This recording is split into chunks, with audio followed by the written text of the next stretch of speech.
to the UIAAA Connection podcast.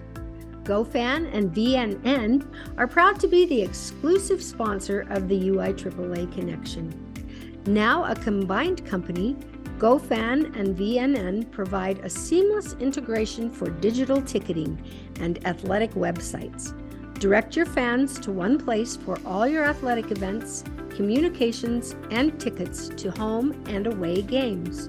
Thank you to GoFan and VNN for their exclusive sponsorship of the UIAAA Connection. Welcome back to another edition of the UIAAA Connection. I'm your host, Mark Hutch Hunter. Today we have as our special guest, Deran Coe, Certified Master Athletic Administrator and the Director of Athletics for the Wake County Schools in North Carolina. Welcome to the podcast, Deran. Thanks, Hutch. It's great to see you today. Let's have you begin by sharing with our international audience where you grew up, where you went to college, your first job, etc. Sure. I grew up in Western Pennsylvania, small town outside of Pittsburgh. Monaca, Aliquippa is right next door. It's kind of a hotbed for high school football in that area. Grew up there and went to college at Clarion University of Pennsylvania. I had majored in education, and then shortly after moved to North Carolina when I graduated and began teaching. And then a few years later began coaching and moved into my role in athletic administration at Franklinton High School in 2004, working alongside Lester Wilder, who was one of my mentors as he transitioned into retirement, and then took over for him full time. And then I worked in Franklin County at that school until 2010, when I became the athletic director at Wake Forest Rollsville High School in Wake County, which is the district I now serve as the district athletic director. I moved into this role in 2013 after the retirement of NIAAA and NFHS Hall of Famer Bobby Guthrie, who led this district through, I think, 16 or so years in this position, and certainly taught me a lot of the skills needed to follow in his footsteps.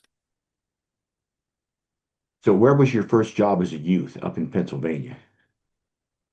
My first job as a youth? Yeah. Which then?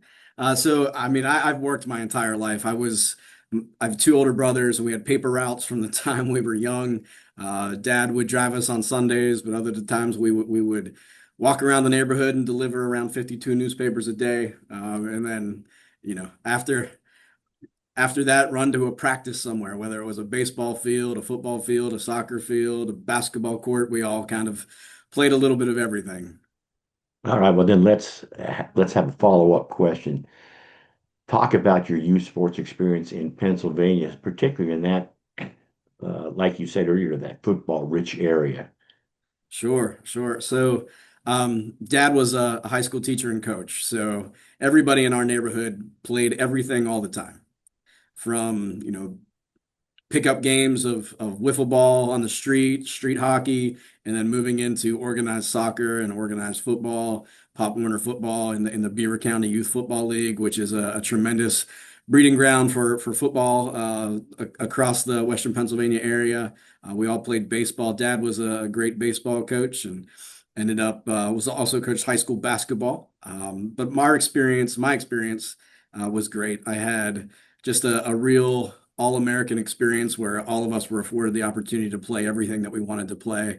Center Township was the little area where we lived and had great youth sports, great parent coaches. And, before everything was professionalized and everybody had paid coaches at the youth level, we just had a great youth experience, which both of my brothers as well had similar experiences. And all of us at some point worked in athletics after college graduation. That's awesome. Thanks for sharing that. Yeah. Let's have you talk for a minute about the mentors and leaders that you've had in your life early on when you were in high school, maybe when you just started professionally, and today. Sure. So I think, mentors in athletic administration, I'll kind of probably work backwards a little bit in this question, if that's okay.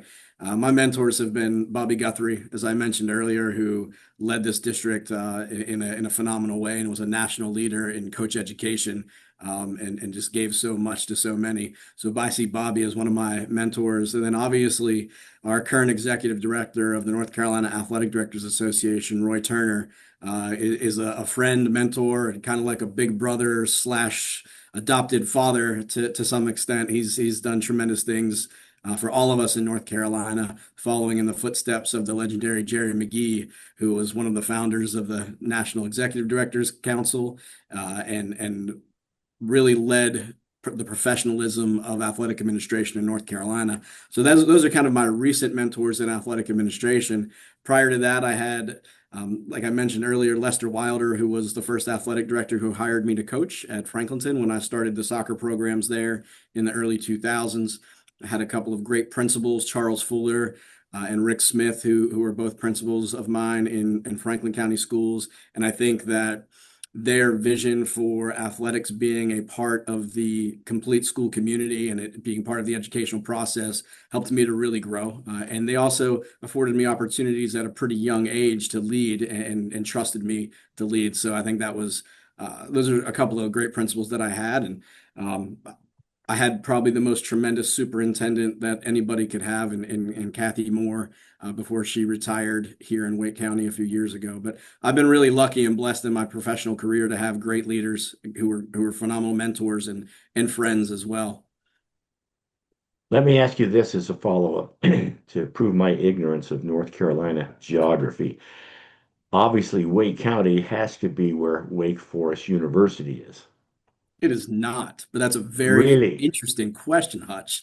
I don't know if you're leading me into this answer, but I'm going to give you an answer that maybe you don't expect. So Wake Okay. Forest University is in Winston-Salem, North Carolina, which is Right. about 2.5 hours west of Wake County.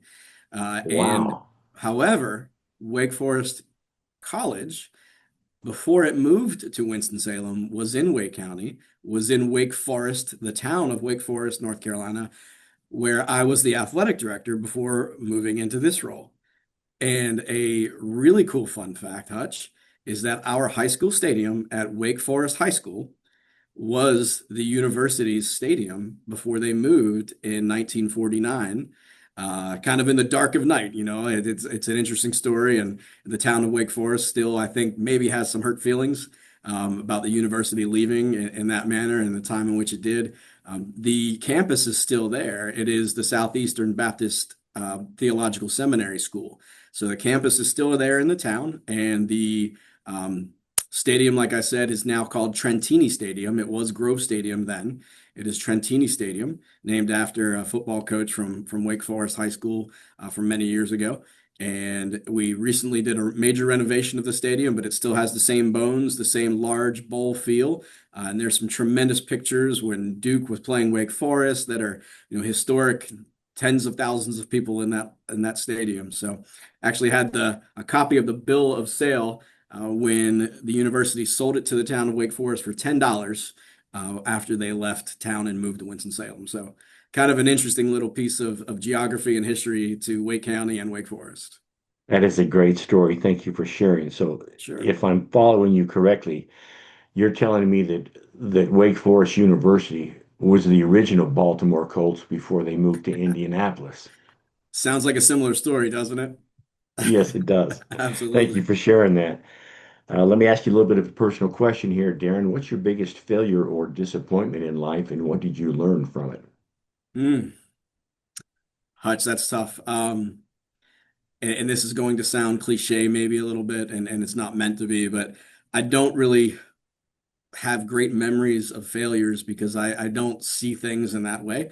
And to to kind of quote the thing that we've heard always, fail just stands for first attempt in learning. But I take that in a different path. I think it's the first attempt in leading change, and I really believe that anything I've ever attempted to do, if I have not been successful, it's just that I have not been successful yet. And I truly feel that if there is reason to make something happen, then we have to continue to find pathways forward, especially to impact our student athletes and our coaches in a positive manner. So those are just small side steps or side trails, little hurdles that we get past. And so I don't see failure as a finality. I see it as a hurdle to overcome, to make our goals achievable and to make them more rewarding when we get there. Great answer. Thanks for sharing that. Mhm. Let's have you, you've been an AD now for over 2 decades, and then some. Let's have you talk about what is the difference or how is the job the same from when you started all those years ago to where it is now? Yeah, it's ever evolving, right? And especially I think in the past 5 to 6 years, Hutch, it's really changed a lot, after the pandemic and everything that we had to kind of shift our operations. But I really believe the role of the high school athletic director changed over the past 20 to 25 years, mainly from a position of scheduling and facility maintenance, making sure things ran smoothly. And now it's much broader. I think today ADs are managing compliance, safety, ensuring programs are equitable and inclusive, supporting student athletes, mental and emotional well-being, balancing budgets. Community expectations are at an all-time high, especially with the dabbling of NIL and things that athletic directors are having to be a part of managing and those different expectations. So it's really shifted from being an event manager and field maintenance person in some areas to what I believe to be a true educational leadership role, and it really impacts the whole school community. And I think that's a lot of change over 25 years, and I really believe it's the professionalism of athletic administration. That's some great insight. Thanks for sharing. Let me Mhm. ask you a follow-up based on your answer that you just gave. Has NIL, I'm not obviously it's different for every state, but has NIL filtered itself into North Carolina and begun to ruin interscholastic athletics like it has collegiate athletics?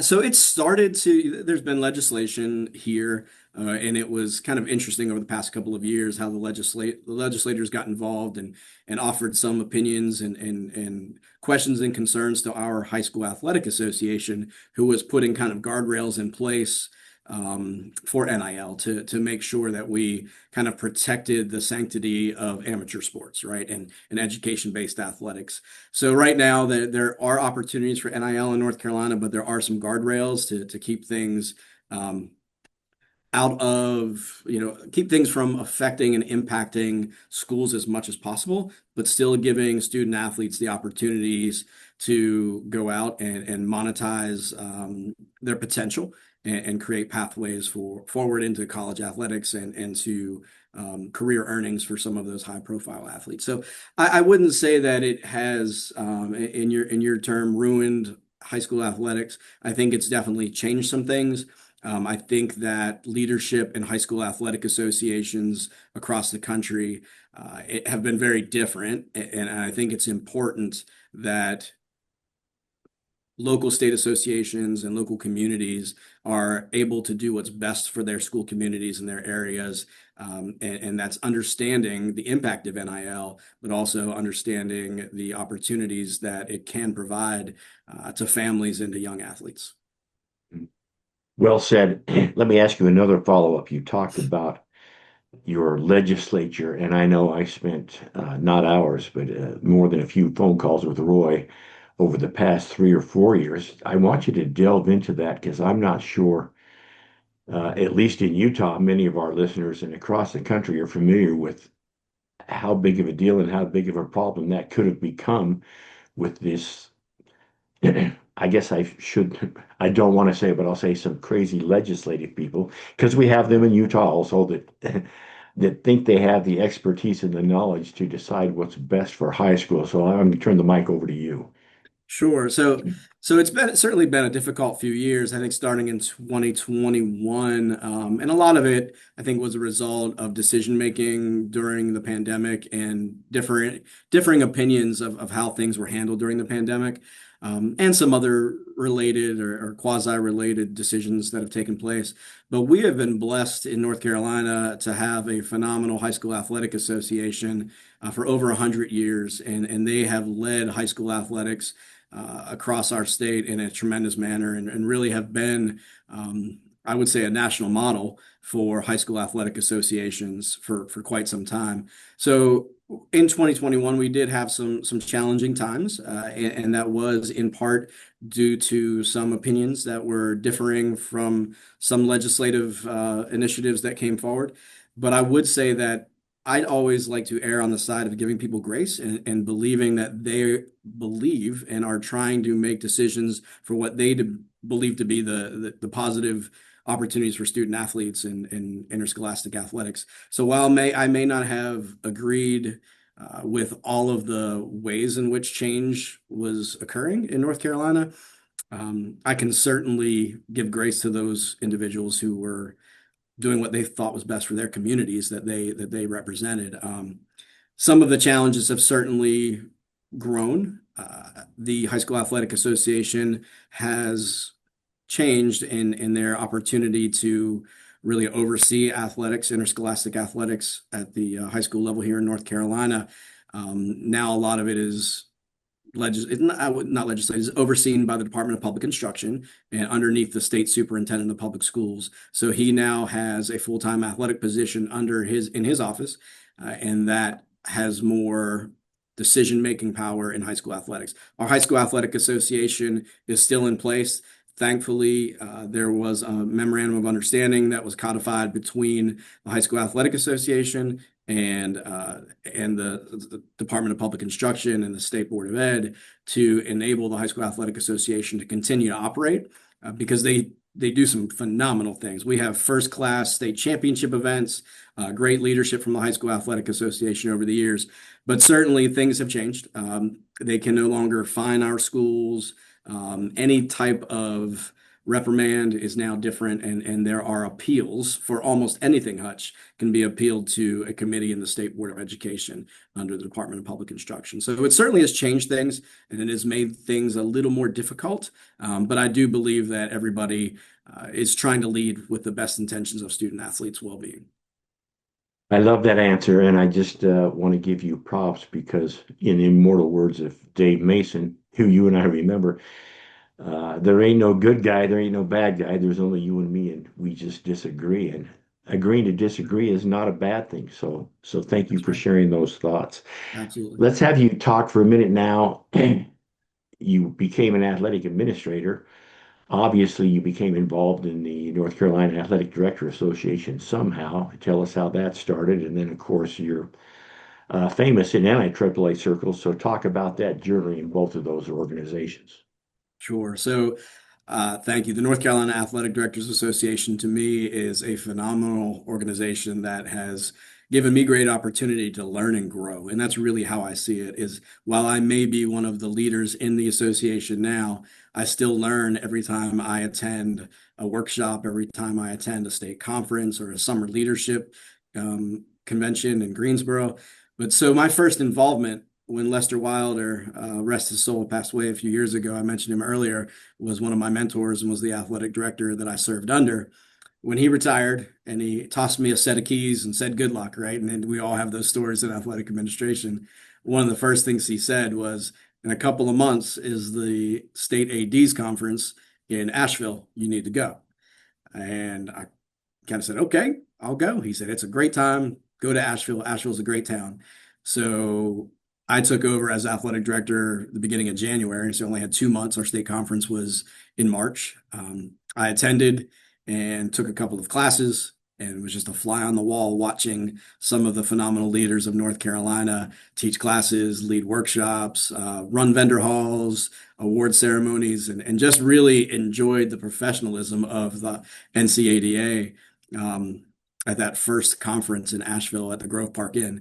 And from that time on, I have not missed an athletic directors conference ever, and never will again as long as I'm working in administration, and probably even after I retire, I'll continue going because it's just such a tremendous thing. My involvement a couple years later grew. I was taking classes, and then when I moved into this role, Bobby Guthrie, I'm sure in the background and his infinite wisdom as a leader probably said something to Roy or to Jerry at that time and said, hey, get this guy more involved. I kind of feel like that's what happened. I don't know that, but Jerry immediately asked me to join the executive board.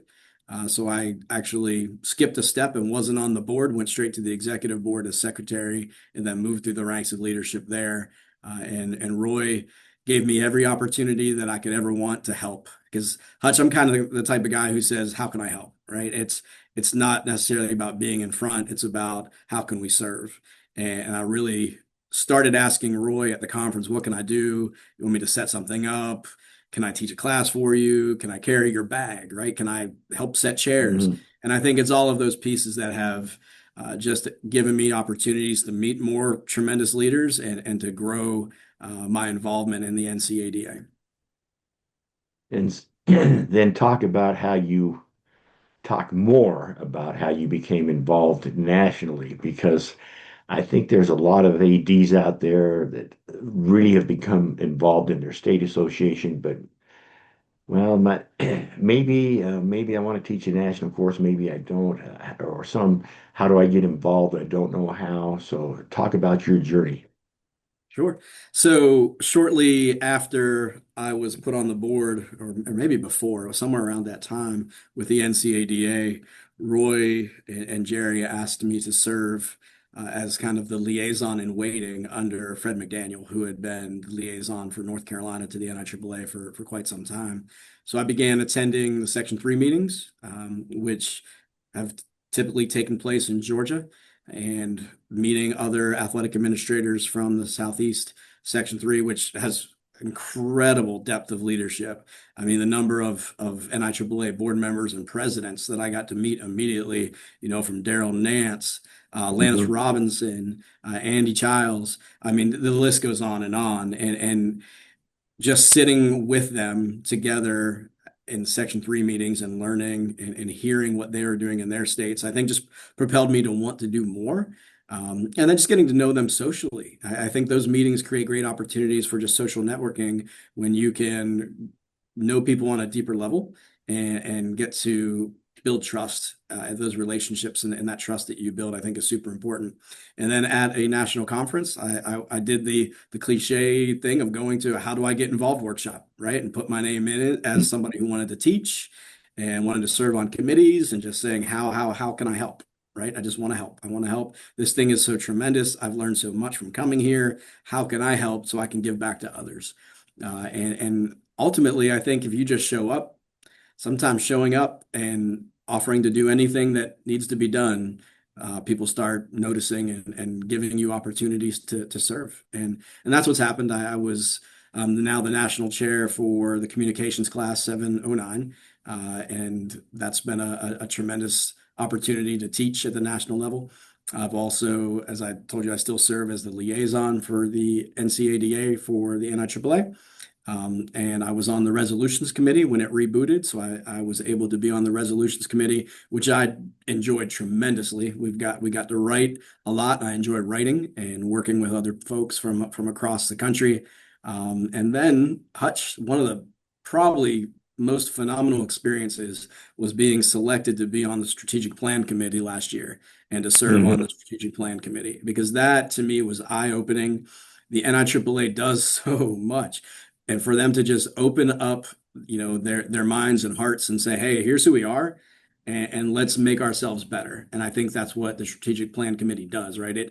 They give us access to everything and let us know how we can better serve you. And I think that was just a tremendous thing too. So ask how can I get involved, jump in, start serving, start leading from where you are, and eventually you'll get opportunities to lead more. Great responses. Let me ask you this as a follow-up. I was fortunate enough to serve as a committee chair 2 strategic plans ago. So I know what it's like. Maybe share some stories or go a little bit more in depth to the blessing of having served on that National Strategic Plan Committee, because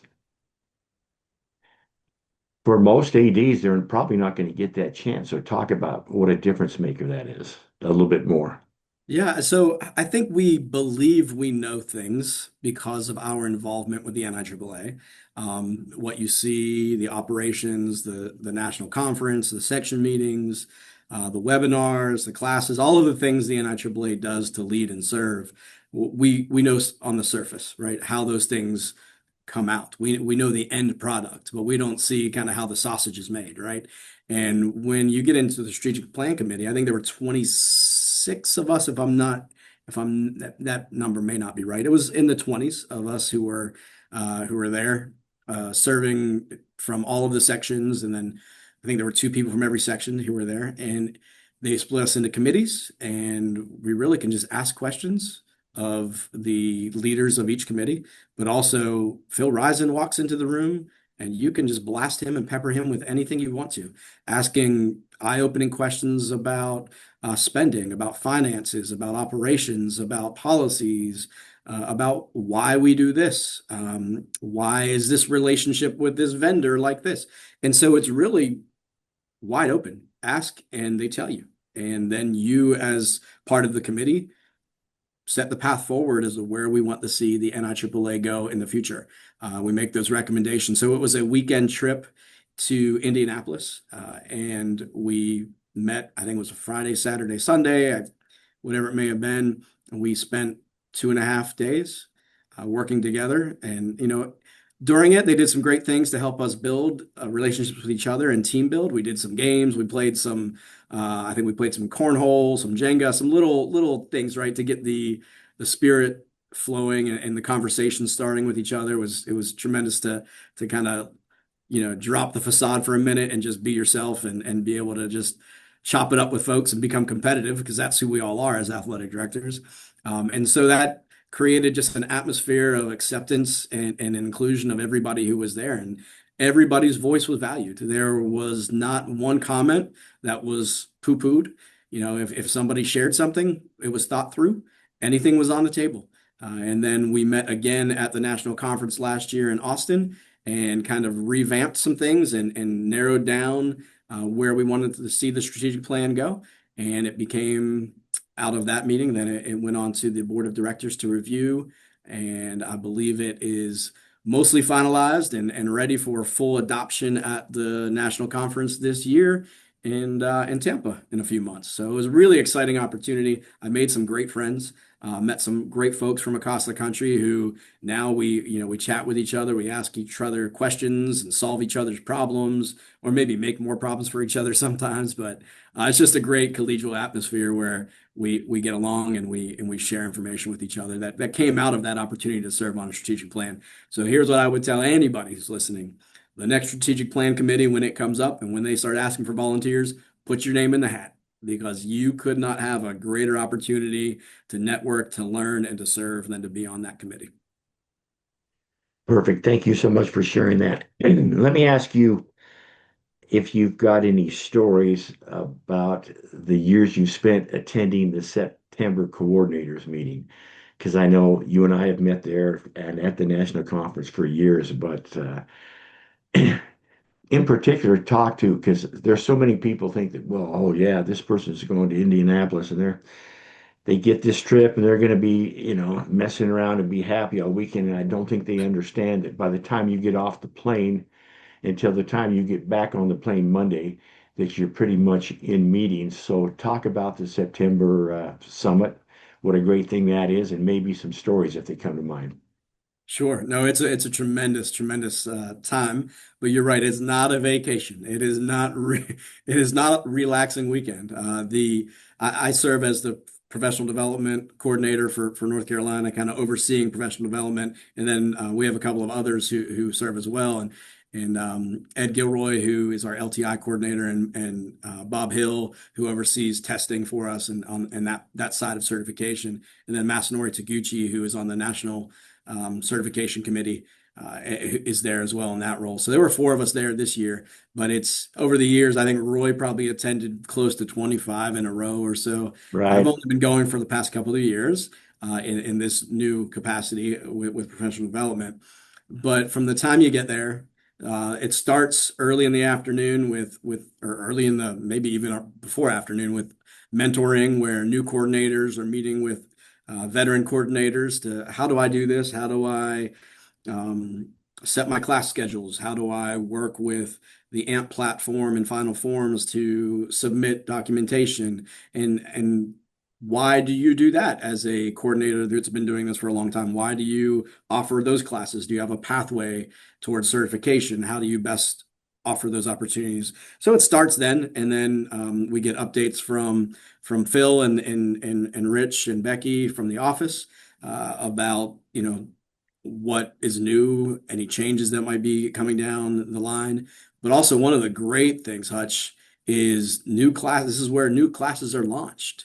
So if somebody is writing a new class to be considered for inclusion in the Professional Development Academy, this is where they're launched. So there's kind of a three-year pathway or so to developing a new course. You kind of pitch the idea there at the coordinator summit. And then the next year, if you're ready, you bring the course in and it gets taught for maybe the first time, and the coordinators there take it. And it's usually cut into 2-hour blocks. So 2 hours one day, 2 hours the next day. And it gives us as coordinators the opportunity to troubleshoot the class, to say, hey, this is what we think worked. This is what we think maybe can be tweaked and can be improved.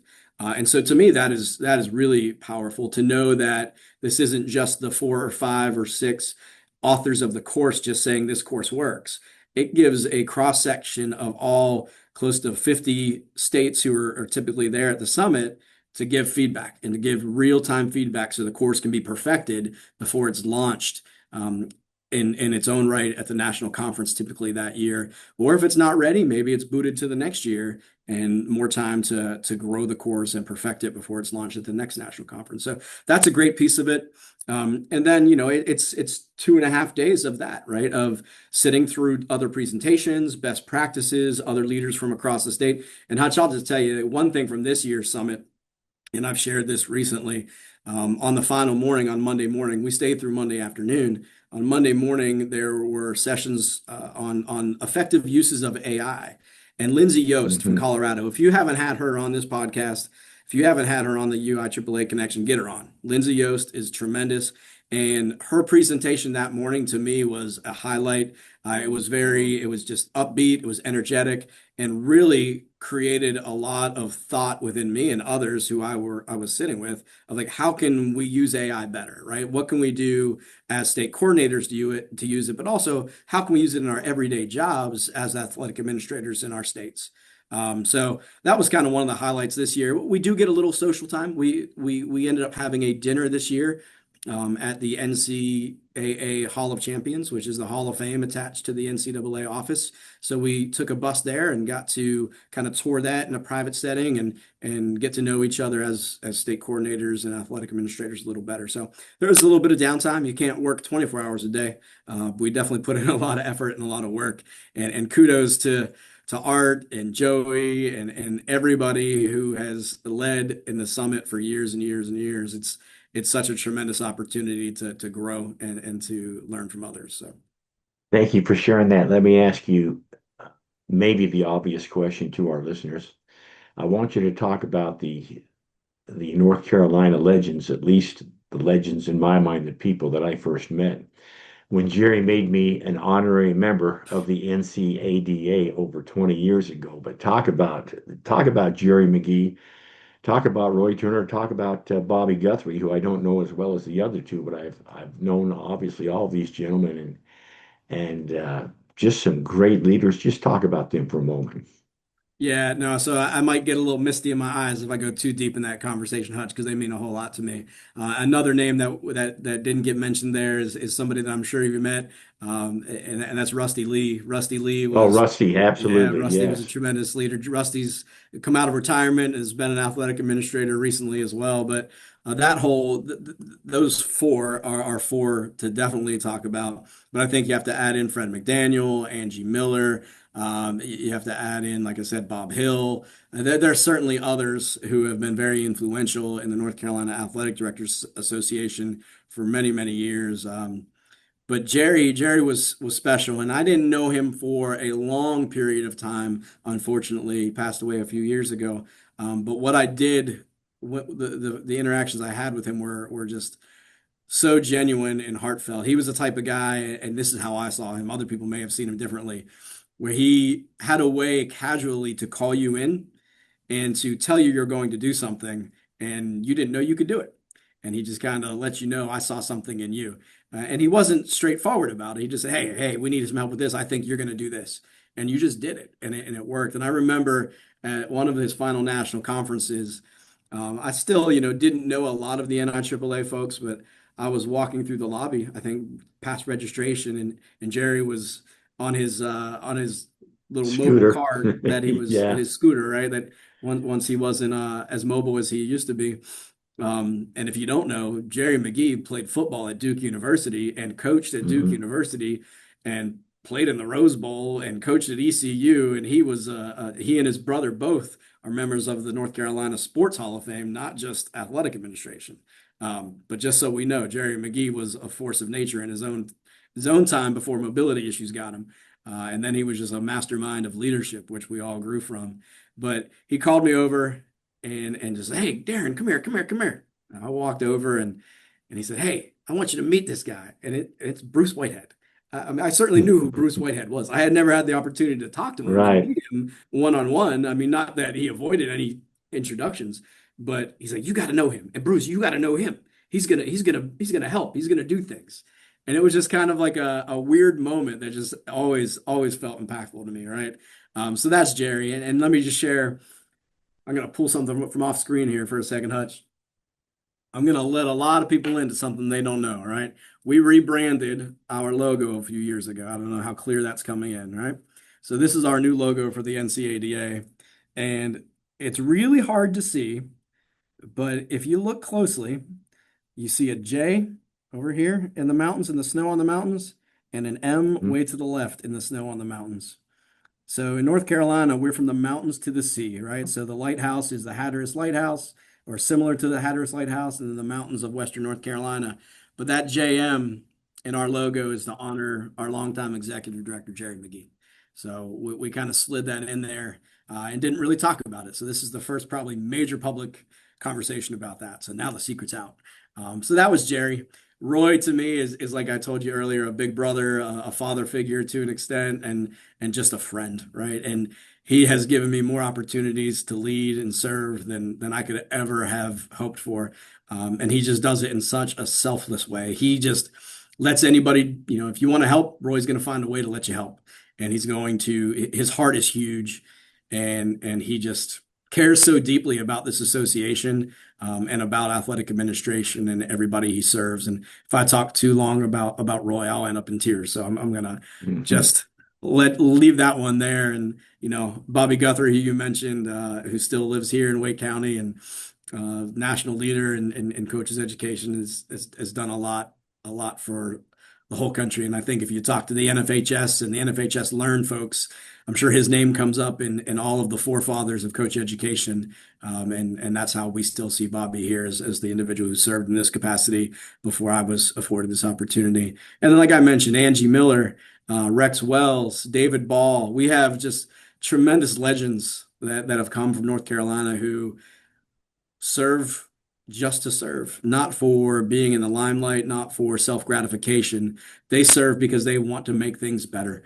And I really believe that's what the NCAA does. The leaders have servant hearts. One of the others that maybe isn't an old timer, Hutch, to you yet, but Masanori Taguchi and Big Mass Yeah. is a great friend, and I think he's vice chair of certification now. He He and I is. served on the board together, so while he's a little younger than I am, I still see him as a mentor and a tremendous leader as well. So thanks for letting me talk about some of my great friends and Well, people I admire. and thank you. You'll find this in the first time I met Rusty Lee would have been one of my early conferences in the mid to late 90s. I think he ran for the at-large position, did not get it, but I remember saying, "Hey, I'm Hutch Hunter. I'm from Utah." On the other, he was so nice talking to him. I mean, I never met him before then. I saw him up there when he did the at-large speech, and I thought, I'm going to talk to this guy, and he Yeah, was just so Rusty's nice. And tremendous. He Rusty's a really is. great And I'll guy. tell you this, like he probably um he hasn't been as involved lately after his initial retirement, but he probably set, not probably, he set the framework for LTI coursework in North Carolina. He was one of the authors of 502, I'm sure, as you know, and was a Mm-hmm.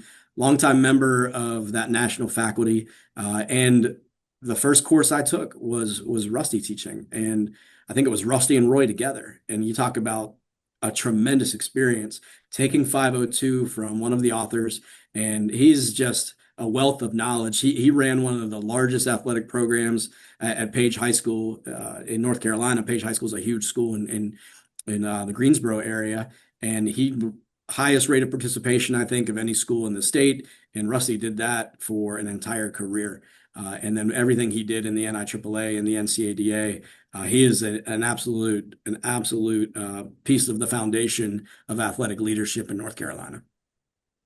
All right, let me ask you a superfluous question before we get to the final two. For you, is it Duke, State, Wake Forest, or UNC? So I'm going to surprise you, and I might get run out of North Carolina for this. Hail to Pitt. Okay. Hail to Pitt. All I'm from right. Western I Pennsylvania. like it. Sure. Right. And now that Sure. they are part of the ACC, they weren't when I was young. Right. They were part of the Big East when the Big East was a force to be reckoned in basketball. But if I had to pick one of the locals, I would be, I am an NC State fan. I live just across the street, essentially from the campus. I can hear Carter Finley Stadium from my front porch, and kind of a unique connection, Hutch. When I first moved here, I told you, like I said, I grew up in Western Pennsylvania. Hmm. The Miller family is kind of royalty in Western Pennsylvania basketball, and that's Sean Miller and Archie Miller and their dad, and then their Right. uncle Joe was an athletic director here in North Carolina and a basketball coach in North Carolina. He actually was the county athletic director in New Hanover County in the late 90s, early 2000s, or early 2000s, which is where Roy Turner ended up serving before his retirement. But I was such a Miller fan because I got to know those guys. Archie was a little bit younger than me. When I moved here, Archie was playing at NC State, and Sean was an assistant coach at NC State. And I got to watch them together on the bench, and just knowing that, my brother played pickup basketball with them and played against him in high school. I wasn't a basketball player with my huge stature of 5'6" on a good day, but getting to watch Archie play in college, and to know that, hey, I had a little connection to him back home. That kind of cemented me as an NC State fan, as long as they're not playing Pitt. Perfect. You'll like this little side story, if I might just add this. I I had tickets to the NCAA regionals and sub-regionals all through the 70s and 80s. We'd get them in Utah every other year. And I remember watching NC State in 1983 in the regional final. They beat Ralph Sampson. I think they beat my Utes in the round of 16. And then, of course, as you know, they went on to win the national title in the pit in New Mexico. And so it's a small world. Thanks for sharing that. Let me finish up with these two questions. The first being, you've got two suggestions for a brand new athletic administrator. They need to follow Deran's suggestions in order to become successful. What would your two suggestions be? Get in, number one, and you probably hear this almost every time, is get involved with your state athletic directors association. It is an immediate network of folks who are there to support each other. It's not competition against each other. We still do what coaches used to do, right? Which is open up the playbook and share best practices. And that's why the athletic directors associations of all the states are the place to be, because we're here to serve and to help each other, because athletic directors believe in making everybody better. So that's number one, right? Get involved in your athletic directors association, go to the state conference, connect with any mentors that may be available. There's likely a mentor program in your state, so reach out and be open to share and to learn from other athletic directors through your state association. I think the other thing I would say, Hutch, this may be a little different. This may be a little different. I think one of the keys is learning to not take things to heart too much. And I say that because we make a lot of decisions daily as an athletic director, and certainly in my current role as the district athletic director. And we all and this is gonna be twofold. We all know that our decisions have huge impacts. Even the smallest decision can have a huge impact on an individual, on a team, on anything else. The only thing to take to heart is to ensure that every decision you make, you can tie it back to how does this positively impact kids? Even the toughest decisions, even the things that are school board level decisions or financial decisions. Why am I making this decision? And if you set your mindset in my heart is grounded in serving kids, then no decision can be wrong. So that's what I would say. Continue to serve kids and keep them in mind with every tough decision you have to make. Well said. Great suggestions. We'll finish with this question. Deran, what questions should I have asked you that I failed to ask? I don't know. I don't think you failed at asking me anything. If I can take the opportunity to just talk a little Go bit ahead. about, I shared briefly about, growing up in an athletic household, right? And with dad as a coach and brothers who both ended up working at some point in athletics as well. My one brother both of them worked for the Pittsburgh Penguins organization at one point. One still works for their minor league affiliate. He's actually the VP of operations for the Wilkes-Barre Scranton Penguins.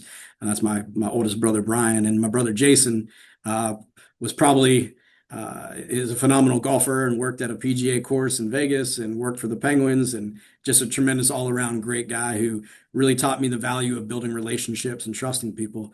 But all that comes from mom and dad. And dad being a coach, he coached Tony Dorsett in high school. He was his high school basketball coach, not his football coach. But dad, we lost dad just about 9 months ago, right? And I learned a lot from being coached by my dad, and sometimes you learn things not to do, right? And we know that uh, dad would put me on the bench before he put somebody else on the bench because he didn't want to be accused of favoritism. But I learned a Mm. lot from that. I learned a lot of how to deal with adversity through athletics, through being around my dad and being around my brothers and going through the rough and tumble of growing up in Western Pennsylvania on a street where we all kind of just played everything. So athletics has so much to give. And whether it's organized athletics or pick up ball in the street, we can learn something every time we play. And I think we have to always continue to look at the lessons of every challenge in athletics. How did this make me better as a person? How did this make me more capable of serving my family, my kids, or the community I'm around? So that's what athletics does. It gives us opportunities to learn, grow, and then eventually give back and serve others. So just wanted to mention my dad, Daryl, who was a coach back in the day. And like I said, we lost him 9 months ago. And that's part of why I had to say hail to Pitt, because my dad was a huge Pitt fan and miss him dearly. But, we all have mentors and leaders. And thanks for letting me share that too, Hutch. I appreciate you letting me be here today. That's perfect. On that note, that wraps up this edition of the UIAAA Connection. Again, today our special guest has been Deran Coe, Certified Master Athletic Administrator and the Director of Athletics for the Wake County Schools in North Carolina. Again, Deran, thank you so much for sharing with us today on the podcast. Thank you, Hutch. For our listeners, we hope you tune in again next week for another edition of the UIAAA Connection.